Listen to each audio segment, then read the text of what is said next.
Salut les petits fantômes! Salut! Franchement, ça fait longtemps qu'on n'a pas tourné de vidéo, depuis la vidéo sur le confinement, que je vous invite à aller voir d'ailleurs, qui s'affiche sur la tête d'Alex. Non!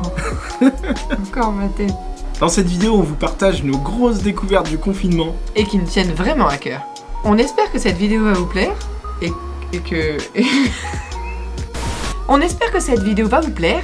Allez, c'est parti!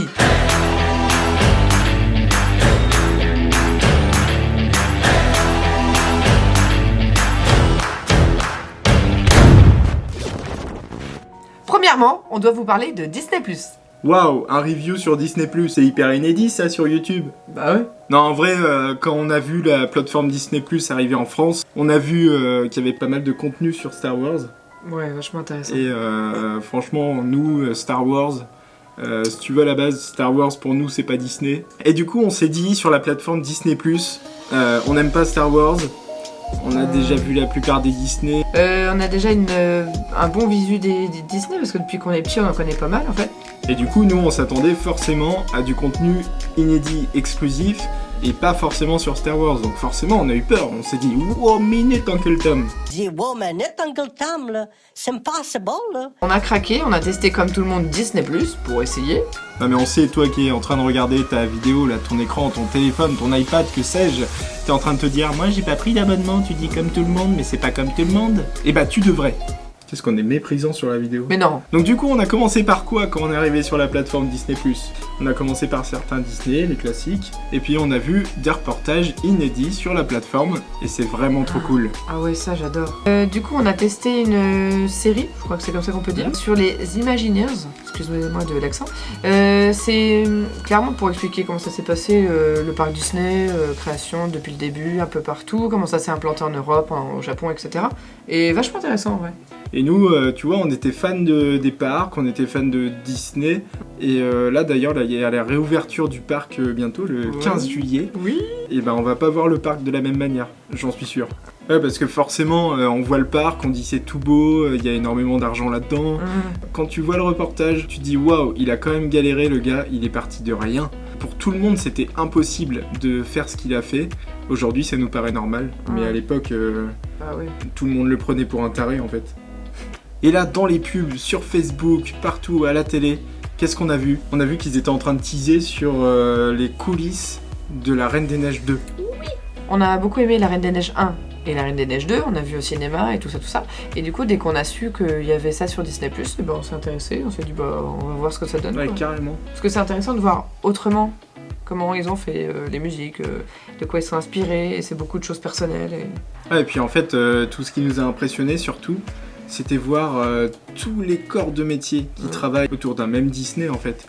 Il y a les animateurs, il y a les storyboarders, il y a tous les techniciens là, qui gèrent les muscles et les os de Sven là. C'est impressionnant. T'as aussi, pour un même personnage, il disait c'est quoi? C'est 70 personnes qui bossent sur un personnage. Elsa, t'as 70 personnes qui l'animent. Par exemple, il y a une fille là qui est beaucoup mise en avant dans le reportage. Elle anime juste une séquence de 10 secondes de Elsa. Et puis plus tard, elle anime une séquence de 10 secondes de Christophe. Et il y a aussi un truc qui moi particulièrement m'a plu, parce qu'évidemment je suis musicien, et donc toute la partie composition, il y a 2 personnes dans La Reine des Neiges 2 là, qui sont à la tête de la composition des musiques, et franchement c'était trop cool de voir leur musique, comment ils composent et tout. Toi t'en as pensé quoi en tant que non-musicienne, tu vois? J'ai beaucoup aimé en fait, parce que du coup on voit que c'est pas que le côté musique, excuse-moi je suis pas dedans. Non franchement c'est cool parce qu'ils arrivent à transmettre leur émotion à travers des textes qui nous touchent en fait. Et j'aime beaucoup cette partie-là, c'est pour ça que les Disney, bah, ça fait toujours quelque chose quoi. Il y a un truc qui nous a impressionné aussi, attiré notre curiosité, c'est les portes du studio. Bah, en fait les portes qui poussent l'entrée de différents bureaux du bâtiment, etc. Et ben c'est les mêmes portes qu'on peut retrouver sur les parcs, aux animations studio là, avec le grand chapeau bleu. En fait, il y a beaucoup de choses qu'on pourrait pas voir ailleurs, et dans cette série, ils nous montrent des décors et des coulisses qu'on n'a pas accès en temps normal, avec différentes pièces, la salle du studio où les acteurs chantent, ils leur expliquent comment faire, ce qu'il faut faire. ils prennent plein de prises forcément. C'est impressionnant, on se rendait pas compte qu'ils font revenir les comédiens énormément de fois en fait. Quand ils ont un doute sur une prise ou quoi, ils refont revenir le comédien quoi. Les comédiens principaux comme par exemple Idina Menzel, Kristen Bell, Michael Jackson. Non. Et donc Disney+, c'est une plateforme sur laquelle on a passé finalement pas mal d'heures. Et on va encore continuer, on a encore des trucs à regarder. Parce que la série Imagineers et la série La Reine des Neiges ne sont pas encore terminés. Voilà, on n'a pas du tout fini, on a autre chose à faire de nos vies. On passe maintenant à la suite de cette vidéo. Pour cette deuxième partie de la vidéo, on va vous parler de deux créatrices Disney qu'on a découvert. On va vous parler de la première créatrice, qui est Marie Stosha. Il est beau ton serre-tête. C'est parce que c'est le serre-tête de Marie. Donc Marie Stosha, c'est une créatrice Disney qu'on a découvert sur Instagram. Elle est trop sympa, elle a une boutique en plus qui est hyper bien faite. La spécialité de Marie Stosha, c'est de faire des serre-têtes. Et forcément, vous connaissez le thème de la chaîne, Phantom Story. Qui dit Phantom Story dit forcément on a craqué sur une paire d'oreilles que Marie Stosha vend sur sa boutique. Et c'est bien sûr, je veux parler des oreilles Phantom Manor. Tadam! Bah, c'est ça le nouveau que j'ai acheté. Là, Marie Stosha fait ses oreilles à 15 €. On trouve que c'est vraiment peu cher par rapport à la qualité. J'ai aucune idée là en tête de combien ça coûte un serre-tête sur les parcs à Disney. Mais c'est quoi, c'est une vingtaine d'euros au moins? Ouais, moi j'en ai à entre 20 et 25 €, truc comme ça, des fois ça dépend en fait, la collection, est-ce que c'est. Mais nous on trouve, voilà, que ces oreilles-là, la qualité, dommage que vous pouvez pas toucher franchement, ça fait un petit coussinet là. Le nœud c'est une qualité de tissu de dingue. Autour elle a collé des petites perles là tout autour. Et forcément on saute dessus quand on voit cette qualité là. Et moi j'ai pris le serre-tête Indiana Jones. Alors je sais pas si ça fait masculin ou féminin, mais en tout cas moi je m'en fiche un peu du regard des autres. Et franchement il est pas beau ce serre-tête? Ah si. Et moi je vais porter ce serre-tête avec fierté à Disney, en vrai de vrai. C'est avec le petit chapeau là, je sais pas si vous avez vu le petit détail.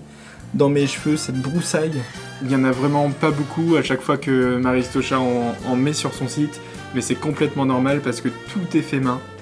Ouais, elle disait dans un live sur Instagram, elle met à peu près 3 heures pour faire une paire d'oreilles comme ça. Donc pour vous dire la qualité de la paire quoi. Donc foncez sur son site via son Instagram qu'on met juste en bas de l'écran ici. Et on vous met le lien bien sûr de sa boutique en ligne dans la description. On a découvert une deuxième créatrice qui s'appelle Charlie Maids, qui a d'ailleurs fait le logo de Marie Stosha.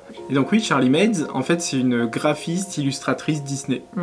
Sa spécialité en fait c'est de faire des badges avec pas mal de personnages sur le thème Disney bien sûr, avec des animaux ou des princesses. Donc bien évidemment on lui a acheté des badges. Donc les badges qu'on lui a pris, vous allez voir c'est vraiment joli. Donc Aurore, c'est ça? Oui, c'est Aurore. Clochette, il y a Alice aussi.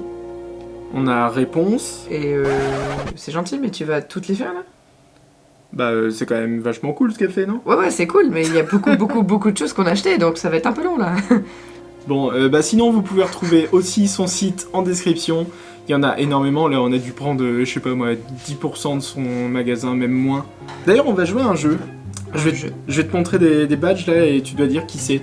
Ce chat là par exemple, c'est qui? Bah c'est facile, c'est Lucifer, dans Cendrillon.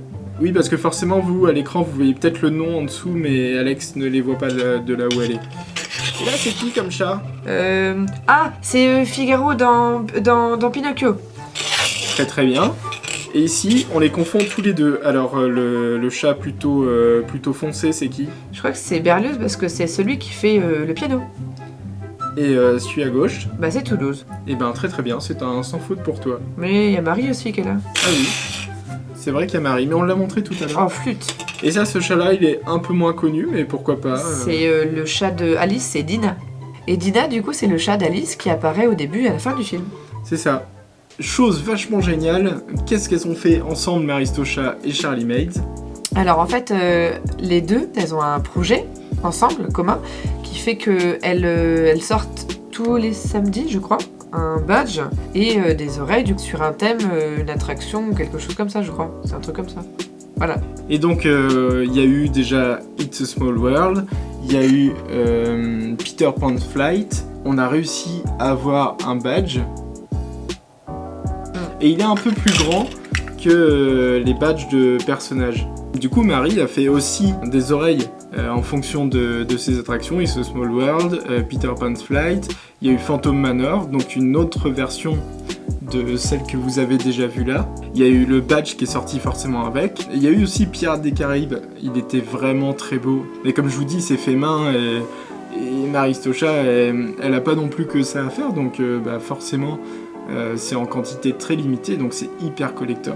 Et donc ce projet c'est sur 10 attractions, donc là il en reste quelques-unes, et on va être vraiment au taquet pour celle d'après parce que c'est vraiment du beau matos. Donc voilà, on voulait vraiment vous partager ces créatrices-là. Allez visiter leur site, allez visiter leur Instagram, c'est vraiment cool. Nous en tout cas, on espère que cette vidéo vous a plu. N'hésitez pas à vous abonner pour avoir la suite, parce que là, ce mois-ci, il y a pas mal de vidéos qui vont s'enchaîner, surtout avec la réouverture du parc. Ah oui, on y va et on va filmer, mais de partout. N'oubliez pas que vous pouvez aussi nous suivre sur les réseaux sociaux qui s'affichent à l'écran. Encore sur la tête d'Alex. Toujours sur ma tête. Non, je déconne, c'est pas sur ta tête. Et bah, ça sera sur la tienne. D'accord. Voilà, chacun son tour. Et il faut activer la cloche. Et comme l'a dit Walt Disney, tous nos rêves peuvent devenir réalité. Encore faut-il avoir le courage de les poursuivre. Allez, on vous fait des gros bisous et à la prochaine. Salut.